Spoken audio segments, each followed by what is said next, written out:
tempat parkir itu kan tempat pertama dan terakhir kita. Jadi kalau kita misalnya orang yang tinggal di apartemen, itu pertama kali dia berangkat itu pasti dari tempat parkir. Oh iya. Begitu dia sampai, itu juga dari tempat parkir. Jadi kadang-kadang orang melupakan bahwa itu tempat yang harus dijaga, harus dilayani. Yang saya dengar memang ada konsep green parking ya? Iya, ada Pak. Kita melihat apa lagi yang bisa kita lakukan untuk mengefisiensikan tersebut.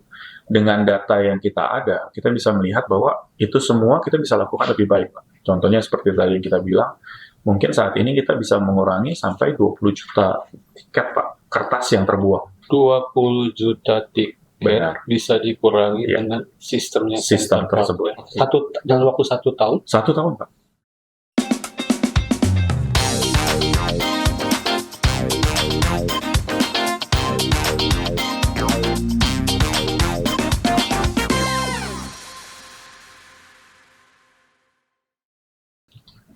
Halo pemirsa, selamat berjumpa kembali di podcast dari Redaksi SWAT. Sebuah podcast atau siniar yang membahas topik-topik leadership, manajemen, dan juga teknologi. Kali ini saya berkunjung ke PT Center Park Citra Corpora, sebuah perusahaan penyedia solusi yang disebut dengan Smart Solution. This is dari aspek parking.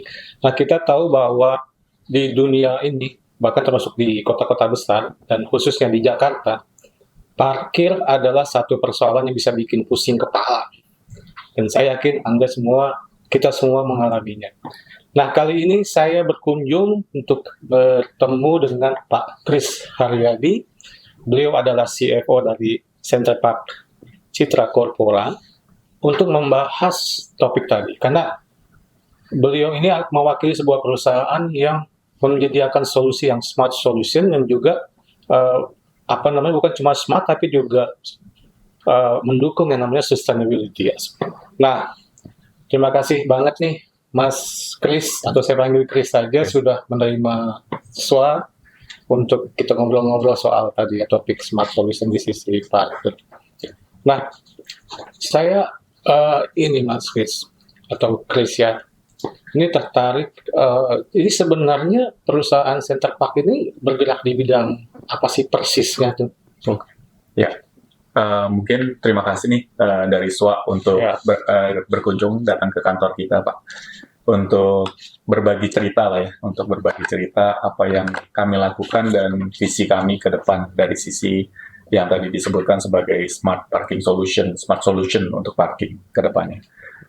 Jadi sebenarnya Center Park itu berawal dari ide yang sederhana sih, Pak.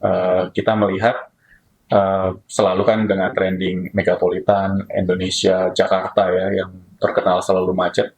Kita selalu melihat ide sederhana bagaimana sih supaya kita bisa memecahkan solusi kemacetan tersebut gitu, dari hal yang bisa kita lakukan.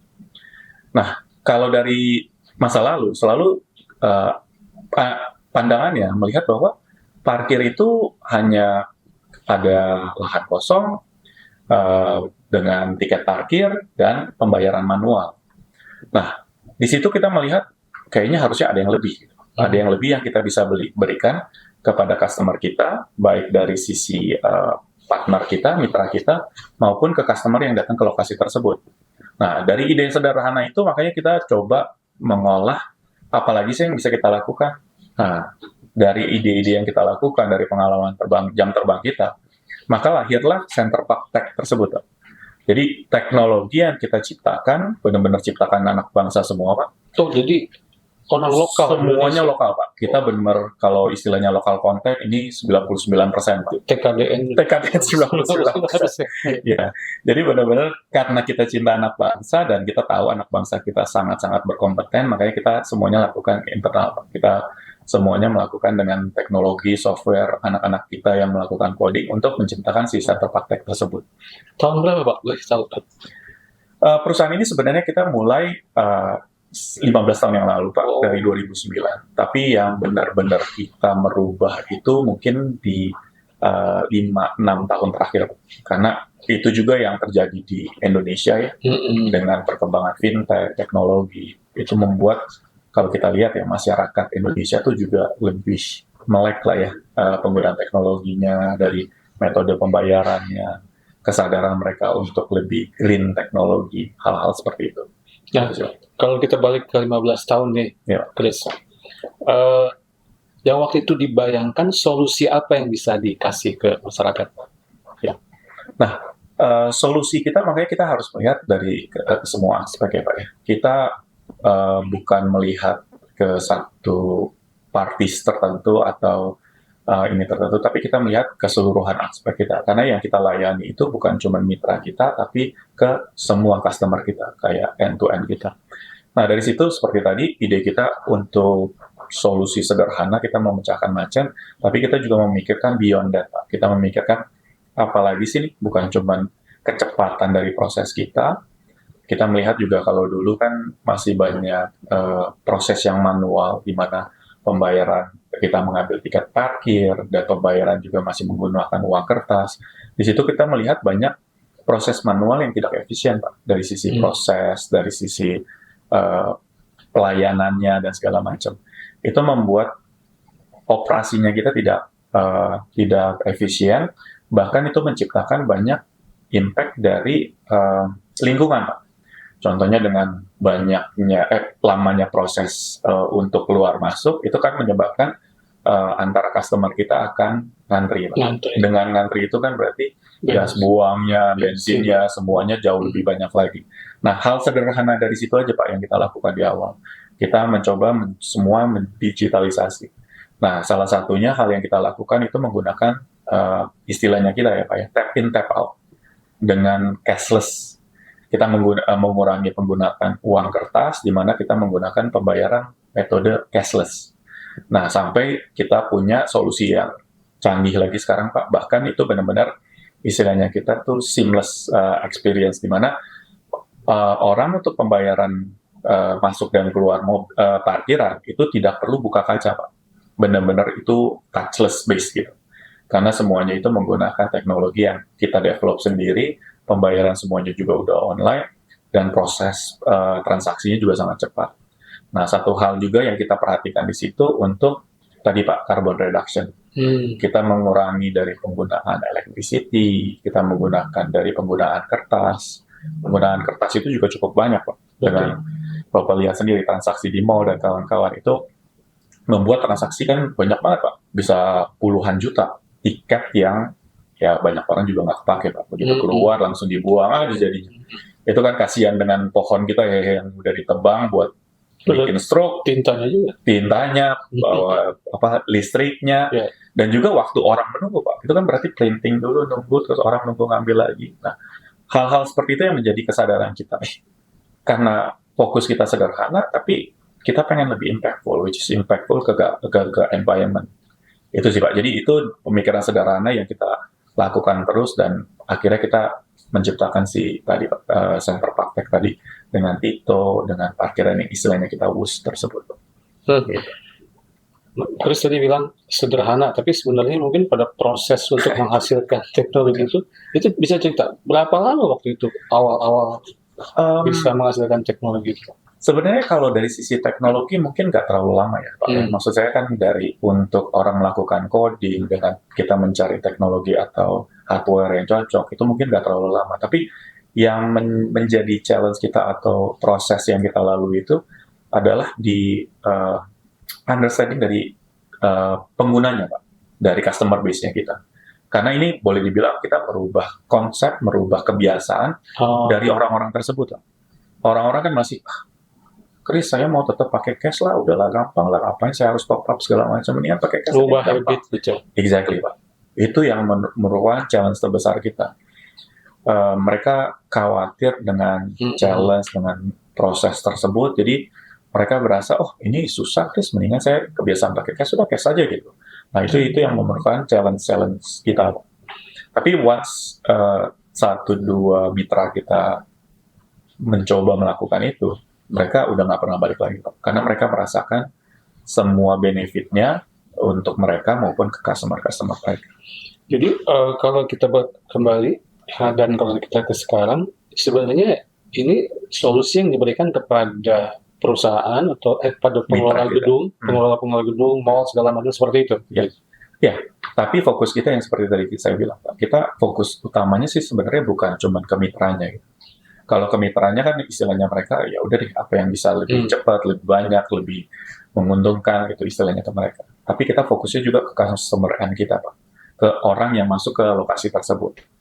Nah, dengan kita mengutamakan mereka, akhirnya kan customer base yang masuk ke mereka juga jadi lebih meningkat. Mereka merasakan juga karena prosesnya lebih cepat, nggak ada antrian, terus juga nggak ada lebih rapi, lebih cantik, lebih terang istilahnya. Nah, hal-hal tersebut yang membuat, oh yaudah kayaknya ke tempat ini lebih bagus nih karena experience itu. Sebenarnya kalau kita berpikir juga, Pak, sebenarnya tempat parkir itu kan tempat pertama dan terakhir kita. Jadi kalau kita misalnya orang yang tinggal di apartemen, itu pertama kali dia berangkat itu pasti dari tempat parkir. Oh, iya. Begitu dia sampai itu juga dari tempat parkir. Jadi kadang-kadang orang melupakan bahwa itu tempat yang harus dijaga, harus dilayani. Orang mungkin mitra-mitra kita yang dulu masih melihat, ini mah kita fokus ke lobbynya, kita fokus ke sininya. Nah, tapi begitu mereka memperbaiki hal ini, malah membuat customer jadi lebih nyaman. Dari parkiran aja udah nyaman, apalagi lobbynya gitu. Nah, hal-hal tersebut yang kita coba improve terus itu. Ya, jadi sebenarnya di customer journey misalnya sebuah gedung atau apartemen, itu sebenarnya poin yang bisa menentukan satisfied atau tidaknya si customer. Benar. Jadi kita membantu customer mitra-mitra kita lebih nyaman, jadi ya pasti mereka akan lebih datang ke sana lagi gitu. Nah, hal tersebut yang membuat kita benar-benar berkembang cukup signifikan sih Pak di beberapa tahun terakhir, yang membuat kita sampai sekarang kita melayani hampir lebih dari 750 mitra kita Pak. 750. Benar.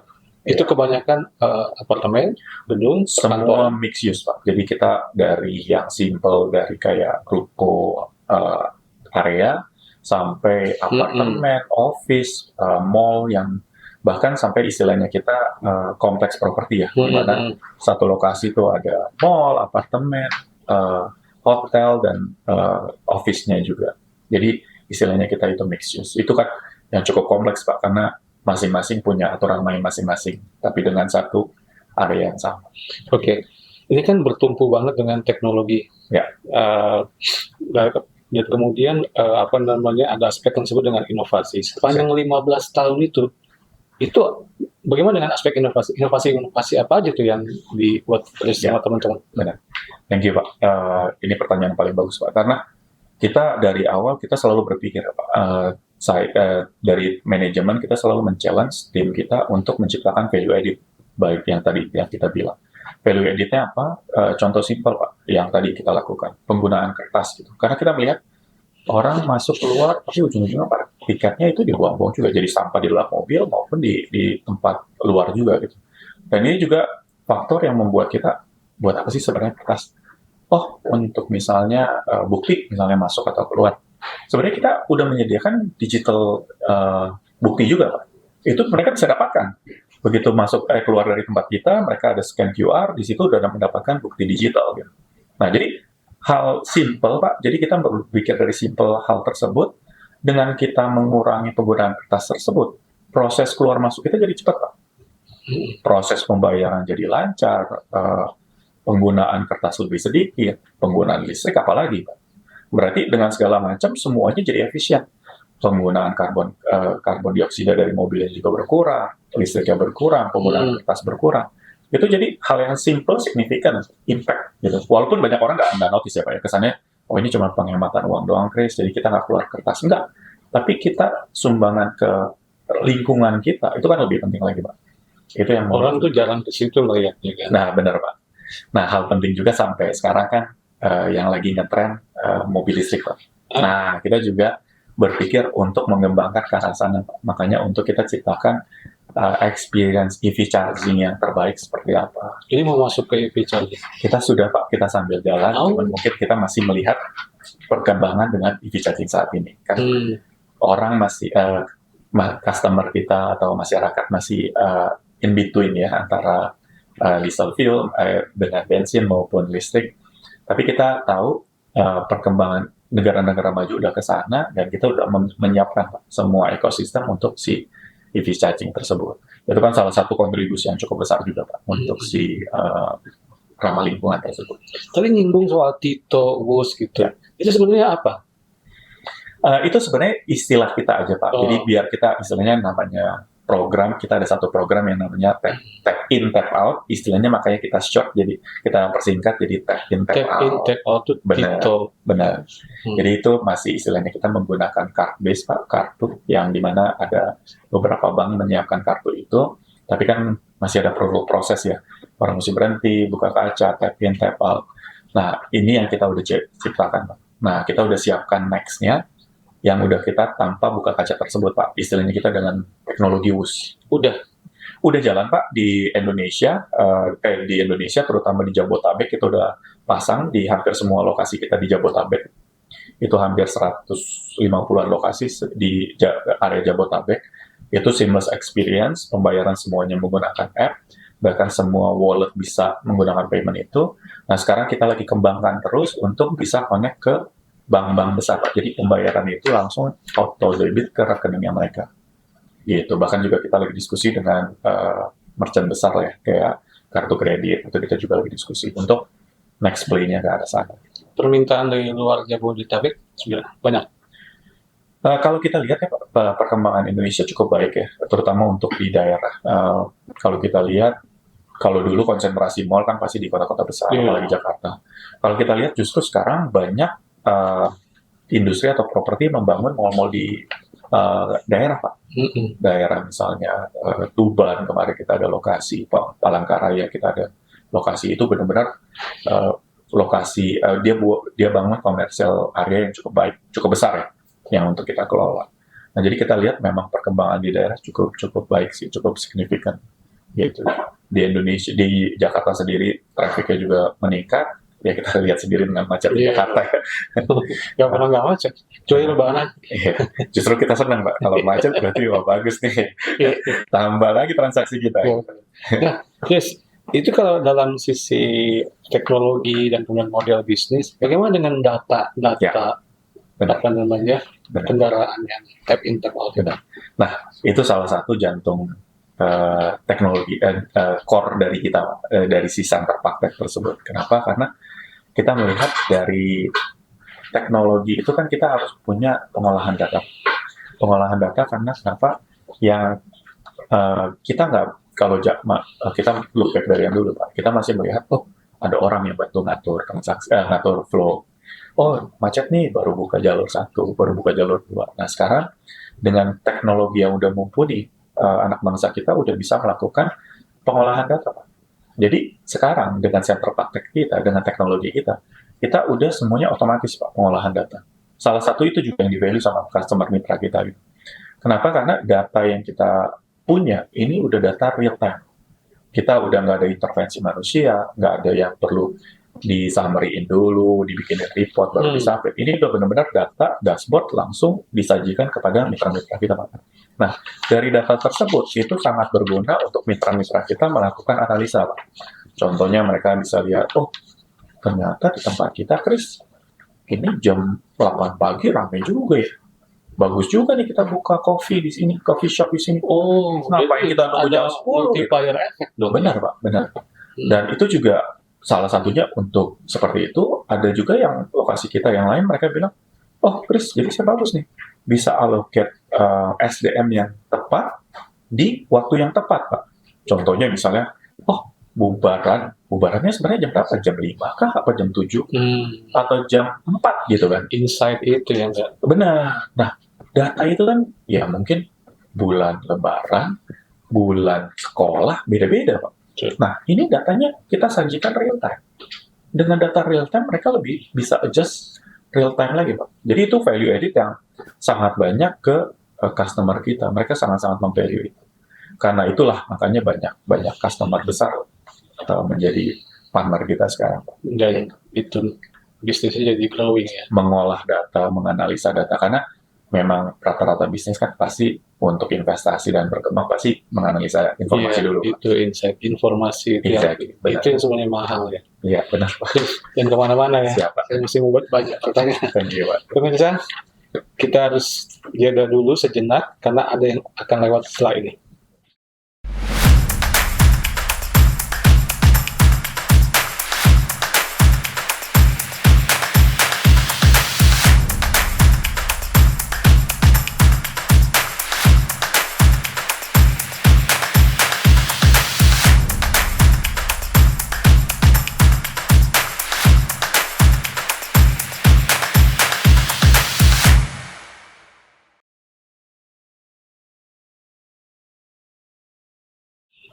Pemirsa, kita lanjutkan, tapi sebelumnya jangan lupa like, comment, dan subscribe, dan share juga supaya kita bisa berkembang lebih baik lagi. Chris, semua bisnis dan semua perusahaan itu ada yang disebut dengan DNA-nya nih. Sebenarnya Center Park ini waktu awal didesain dan kemudian berjalan setelah 15 tahun, apa sih yang menjadi darahnya gitu, DNA-nya? Mungkin bukan darah, tapi DNA-nya. Ya, thank you Pak pertanyaannya. Nah ini cukup menarik nih, karena sebenarnya kita melihat DNA kita apa sih? Kita melihat untuk tadi Pak, fokus kita untuk ke apa yang kita bisa sumbang, gitu, apa yang kita bisa kontribusikan. Gitu. Nah salah satunya yang kita melihat bukan cuma untuk ke mitra-mitra kita, tapi apa yang kita bisa sumbang untuk ke lingkungan kita. Makanya dari awal kita DNA-nya kita adalah apa yang bisa kita lakukan lebih. Gitu. Salah satunya tadi kan ide sederhana untuk mengurangi macet, mengurangi dari polusi dan kawan-kawan. Makanya kita fokusnya ke arah sana. Kita fokus ke apalagi sih yang bisa kita lakukan untuk lingkungan kita. Nah, dari efisiensi, dari pengurangan penggunaan kertas, percepatan proses kita maupun si EV charging tersebut, Pak. Karena kita tahu next evolution-nya ke sana, makanya kita udah mempersiapkan semua ekosistem kita. Itu menjadi DNA kita untuk selalu siap untuk apa yang kita perlukan untuk berikutnya, Pak, untuk next-nya. Iya. Yeah. Chris, tadi kan disinggung soal kontribusi. Benar. Bukan hanya mengurangi kemacetan, tapi juga menciptakan lingkungan yang lebih bersih, gitu ya, segala macam. Yang saya dengar memang ada konsep green parking ya? Iya, ada Pak. Itu ya mungkin itu juga yang kita ciptakan lah ya di internal kita. Kita coba diskusikan Pak dari tim manajemen kita ke engineer kita coba ciptakan, kita diskusi lah, kita coba diskusi brainstorm kira-kira apa sih yang bisa kita lakukan. Ya salah satunya itu Pak, kita melihat apa lagi yang bisa kita lakukan untuk mengefisiensikan tersebut. Dengan data yang kita ada, kita bisa melihat bahwa itu semua kita bisa lakukan lebih baik Pak. Contohnya seperti tadi yang kita bilang, mungkin saat ini kita bisa mengurangi sampai 20 juta tiket Pak, kertas yang terbuang. 20 juta tiket bisa dikurangi dengan sistem tersebut. Dalam waktu 1 tahun? 1 tahun Pak. Itu hal yang simple. Gitu. Ini berdasarkan high level analisa kita ya. Mungkin lebih daripada itu. Gitu. Nah, jadi dari sana aja udah terlihat impact yang positif. Di luar daripada itu penggunaan electricity kita. Karena kita menggunakan glass mesin yang lebih sedikit, kita menggunakan peralatan kita yang lebih sedikit, itu membuat lebih baik, tapi tanpa mengurangi estetika dari mesin-mesin alat kita. Maksudnya konsumsi energi. Benar. Penggunaan listrik, penggunaan energi jadi jauh lebih sedikit, tanpa mengurangi proses dan pelayanan kita ya Pak. Jadi malah proses kita jauh lebih cepat, karena orang tidak menunggu untuk tiketnya keluar atau nunggu tiketnya diambil, tapi mereka bisa langsung keluar dan masuk jauh lebih cepat lagi. Gitu. Nah, seperti itu. Nah, Chris, kalau ke pihak customer misalnya, ini korporasi, penyedia lahan parkir atau apartemen, proposisi apa yang paling ditawarkan ke mereka yang dimiliki oleh Center Park? Ya. Selain dari service level kita yang pada umumnya mungkin yang lain juga udah tawarkan, kita tawarkan lebih dari yang tadi Pak, teknologi Center Park Tech ini kita bisa menciptakan bahwa kita memberikan informasi data tersebut. Data tersebut bukan cuma untuk data yang mereka bisa lihat, bahkan data ini bisa connect dengan sistem dan teknologi yang mereka punya juga Pak. Gitu. Jadi seperti istilahnya kan sekarang lagi banyak juga trending topik di mana ada smart city, kota pintar dan seperti itu ya Pak. Di mana dari lokasi yang kita kelola, mereka bisa menganalisa data tersebut. Dengan mempunyai data, mereka bisa menganalisa apa sih kebutuhan mereka untuk saat ini dan kedepannya. Gitu. Itu data yang mungkin nggak banyak orang melihat, tapi informasi itu yang ya perusahaan-perusahaan besar atau mitra-mitra kita sangat-sangat hargai gitu Pak. Karena dari informasi tersebut, data tersebut, mereka bisa menggunakan untuk langkah berikutnya. Gitu. Untuk apa lagi yang mereka perlu lakukan, apalagi yang mereka perlu investasi dan kembangkan untuk melayani customer mereka. Nah, itu yang kita memberikan sumbangsi yang cukup baik, cukup besar lah untuk mereka. Dengan data tersebut mereka bisa mengolah, bahkan dari sistem kita juga bisa langsung berhubungan dengan sistemnya mereka. Itu kan membuat proses dan diskusinya juga jadi seamless. Gitu. Iya, itu jadi menarik ya. Saya juga terbuka nih, jadi bahwa bukan cuma efisiensi dari operasi, tadi konsumsi energi, kemudian juga sumbangan terhadap misalnya tadi pemakaian kertas, tapi juga bisa kasih insight tentang traffic tap in tap out yang bisa dibaca menjadi mungkin jadi bisa pergerakannya itu bisa terlihat benar sekali needs sesuatu karena seperti itu ya. Iya. Bisa dipakai oleh pengelola. Kita kan sampai sangat detail Pak. Kita bukan cuma dari satu lokasi trafficnya ada saja, tapi bahkan bisa dilihat sampai ke titik tertentu. Misalnya dalam satu lokasi punya beberapa akses dan bisa dibagi-bagi juga dengan jam-jam tertentu seperti tadi saya bilang Pak. Mungkin jam pagi, ramenya kita pengen tahu jam 8 kah atau setelah jam 8. Terus bubarannya mereka ramenya, peak hours-nya di mana, di jam berapa, dan di titik yang mana Pak. Mungkin ada yang akses pengen lewat Sudirman kah atau lewat Kuningan kah. Dari kita bisa menganalisa benar-benar baik dengan informasi yang cukup detail. Nah, hal seperti itu yang membuat kita bisa membantu mitra-mitra kita Pak, untuk melihat dan menganalisa proses-proses mereka tersebut. Bahkan mereka juga bisa melihat, oh, customer saya kira-kira rata-rata pengunjungnya berapa lama sih? 2 jam kah? 3 jam kah? Oh, ternyata cuma setengah jam nih, cuma pasang doang. Hal-hal seperti itu sih. Jadi dengan analisa itu kan mereka bisa lihat lagi, oh, customer mereka seperti apa nih? Gitu. Customer yang tipe apa? Seperti itu Pak. Jadi masih banyak lagi sih Pak. Ini salah satu contoh informasinya aja ya. Tapi sebenarnya masih banyak informasi lainnya yang sebenarnya kita diskusikan gitu ya dengan customer kita. Tadi Chris nyebut soal smart city ya. Apakah terus kalangan government terutama pemerintah daerah sering kontak center Pak untuk kan kita sering dengar nih pemerintah pengen pemerintah daerah, Pemda pengen bikin smart city. Benar. Gimana faktanya di lapangan? Justru ini sangat membantu, kita membantu mereka sih Pak. Jadi jujur kita saat ini kita kelola ada beberapa pelabuhan dan airport Pak, seluruh di beberapa kota di Indonesia ya. Nah, ini malah menjadi istilahnya wacananya mereka Pak, bukan sekedar wacana doang, bahkan udah menjadi kenyataan. Di mana mereka bisa membuat digitalisasi lokasi-lokasinya mereka Pak. Contohnya seperti yang tadi saya sebut di pelabuhan atau di bandara, mereka merubah yang prosesnya dulunya manual Pak, menggunakan pembayaran kertas, tapi sekarang menjadi digitalisasi Pak, menggunakan cashless pembayarannya di airport maupun di pelabuhan Pak. Itu membuat kotanya mereka walaupun ya kota kecil atau ini, tapi menjadi sangat baik Pak. Prosesnya udah digital, orangnya ternyata nggak susah juga untuk dikasih tahu, oh pembayaran menggunakan tap in tap out, itu sangat mudah sebenarnya.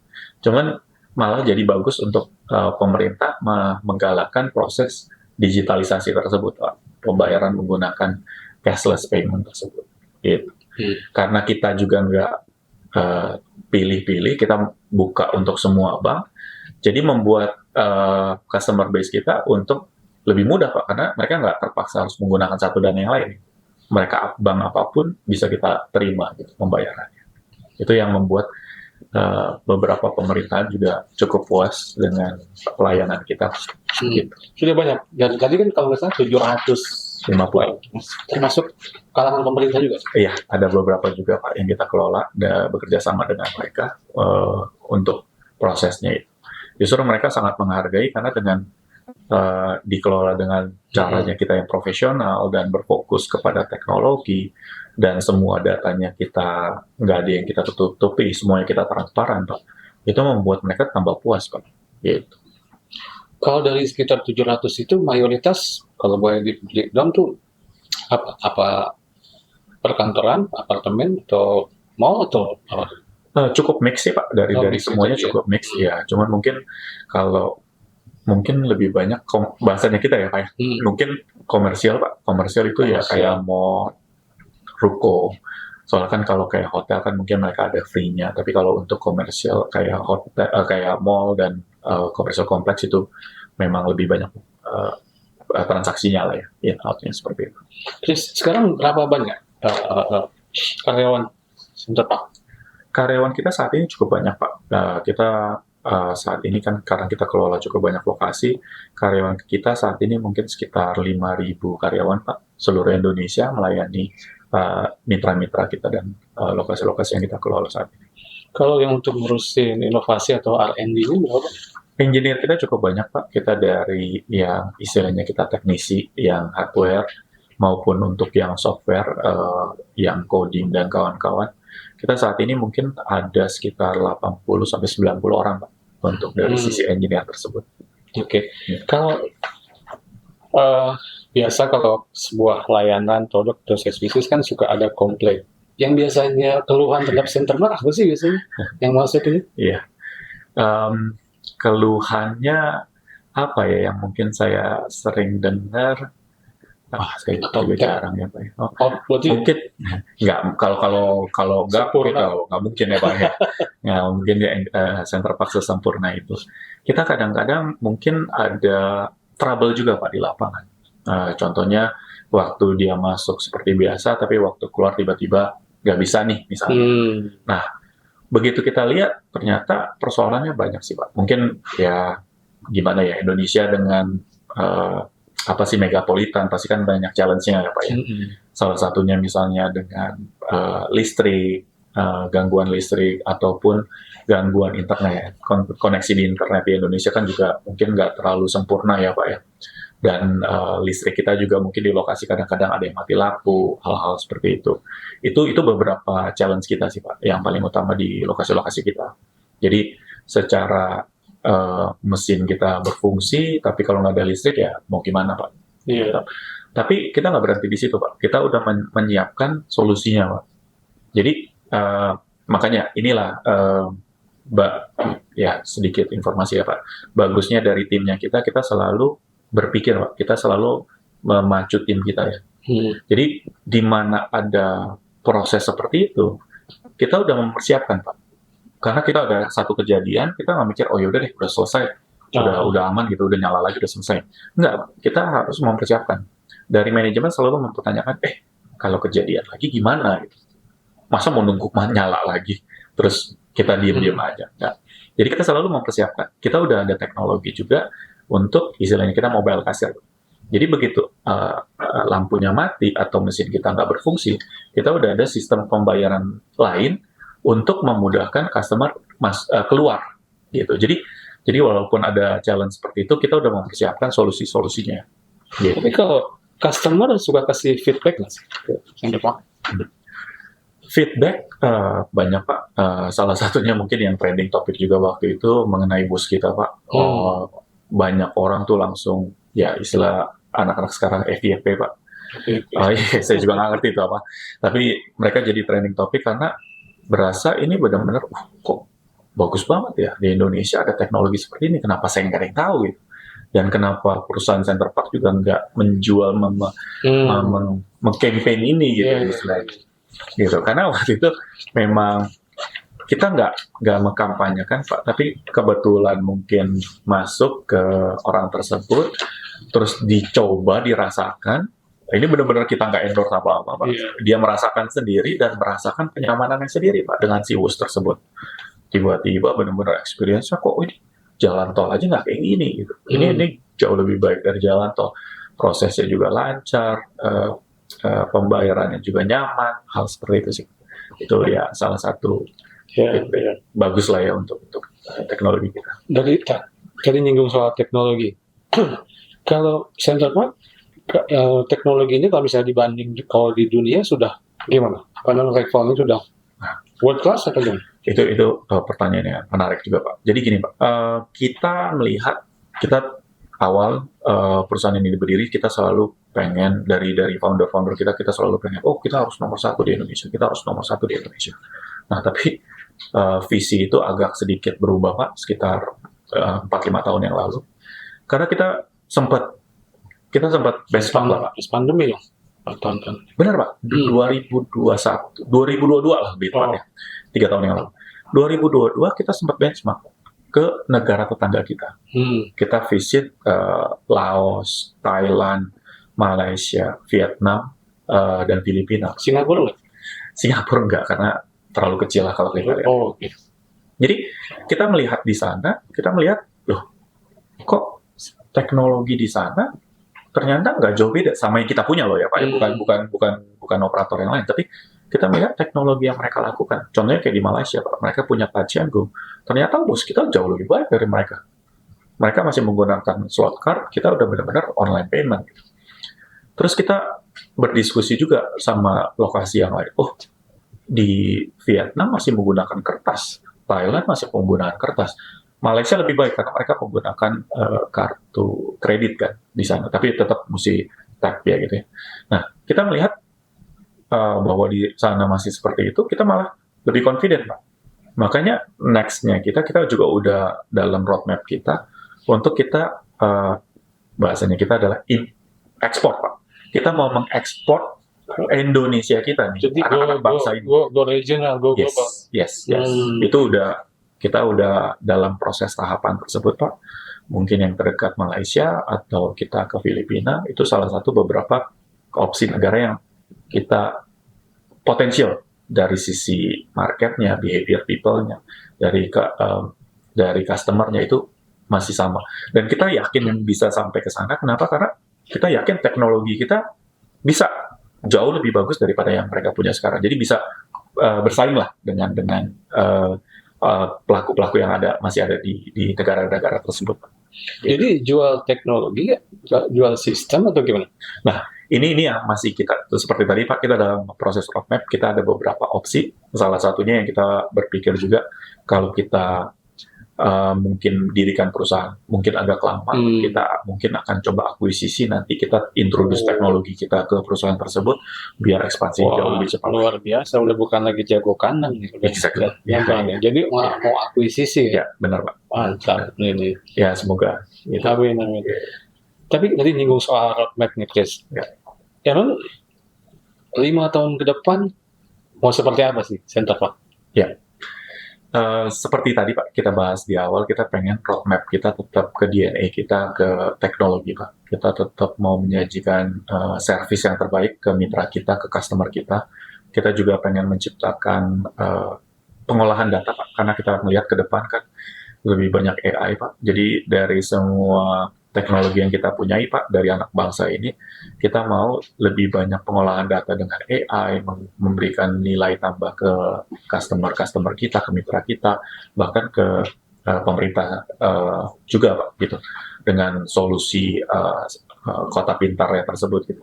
Jadi kita mempunyai semua teknologi tersebut, jika diberikan kesempatan, ini saatnya untuk kita bisa membantu mereka semua Pak, baik mitra kita, pemerintah, maupun ke customer kita yang ada di luar sana. Memang tujuan kita ke sana, dan juga tidak lupa untuk ke lingkungan tadi Pak. Kita harus tetap fokus bukan cuma untuk pengembangan secara eksponensial, tapi kita tetap harus ke Ibu Pertiwi ya Pak ya. Kita mempertimbangkan apa sih kontribusi kita ke lingkungan. Kita harus tetap memikirkan lebih greener teknologi, lebih ramah lingkungan, lebih efisien. Itu yang membuat kita, itu yang menjadi cita diri kita lah, gitu. Ada rencana go public? Dalam roadmap juga Pak, mungkin sedikit lebih panjang daripada yang tadi. Saya beri saham ya. Siap, sedikit informasikan Pak. Itu memang menjadi planning kita juga, udah didiskusikan dengan pihak manajemen kita. Ya. Tapi berarti anak-anak muda yang membangun teknologi, memberikan solusi tadi ya, awalnya untuk membantu mengurangi kemacetan, konsumsi energi, kemudian sekarang masuk ke dalam ekosistem smart city ya. Benar. Luar biasa. Ya, itulah Pak. Jadi kita juga senang di sini karena rata-rata karyawan kita justru yang tadi Bapak bilang mungkin lebih muda-muda daripada saya Pak. Mungkin saya yang paling tua di sini, tapi engineer kita anak-anak muda semua Pak. Makanya kita tambah bersemangat karena jiwa semangat muda kita, anak-anak anak-anak Indonesia gitu ya Pak ya. Itu ternyata banyak anak yang pintar dan berkontribusi, dan kita nggak harus selalu harus dengan China, harus dengan Amerika. Jadi sebenarnya di sini banyak. tinggal dikasih sawahnya ya. Benar, sedikit arahan aja Pak, udah mereka bisa jalan. Kayak gitu. Yes, makasih banyak nih waktunya untuk bincang-bincangnya. Saya jadi paham. Saya angkat topik dan mudah-mudahan terus sukses ke depannya. Terima kasih Pak. Rencana-rencana bisa dieksekusi. Terima kasih. Kita dibatasi waktu nih. Sayang banget. Nah, tapi sebelum kita tutup, pemirsa semua pengen dengar nih closing statement dari Chris. Nah, terima kasih Pak dari SWA untuk bisa datang ke sini dan berdiskusi lah ya, untuk kita bisa sharing dengan visi dan misi serta apa yang kita lakukan dengan Centerparks kita. Ya, kita selalu mencoba memberikan apa yang bisa kita lakukan lebih Pak di sini ke pemirsa, ke semua mitra dan customer kita. Kita mencoba membuat sesuatu yang lebih baik untuk Indonesia, dan juga tidak lupa berkontribusi baik ke lingkungan, seperti tadi kita bilang untuk greener technology, lebih ramah lingkungan, dan juga fokus bukan cuma jago kandang, tapi kita coba lihat ke global. Kita coba lihat ke sister countries kita di sekeliling, bagaimana kita bisa mengekspor dari tenaga-tenaga Indonesia yang kita bisa banggakan ini, bukan cuma bergantung pada import pada umumnya, tapi kita coba ekspor tenaga-tenaga kita, teknologi kita, juga buat mengharumkan nama Indonesia. Itulah tujuan Centerparks. Terima kasih Pak atas kedatangannya dan diskusinya. Keren, Chris. Makasih banyak. Pemirsa, kita sudah dapatkan tadi penjelasan yang menarik. Kalau buat bisa kita dapat take aways, hikmahnya adalah sebenarnya kalau memang kita berbisnis untuk memberikan solusi, itu insya Allah akan ada jalan dan bisa bisnisnya jadi berkah lah, multiple. Kita sudah dengar tadi bagaimana awalnya memang ingin memberikan solusi dan akhirnya terbuka jalan dengan inovasi, kerja keras, dan tentunya kolaborasi dengan ekosistem yang ada. Pemirsa, sampai di sini perbincangan kita. Jangan lupa selalu ikuti dari redaksi SWA, karena kita akan menghadirkan tamu-tamu yang lain dengan topik yang juga sangat menarik. Sampai jumpa.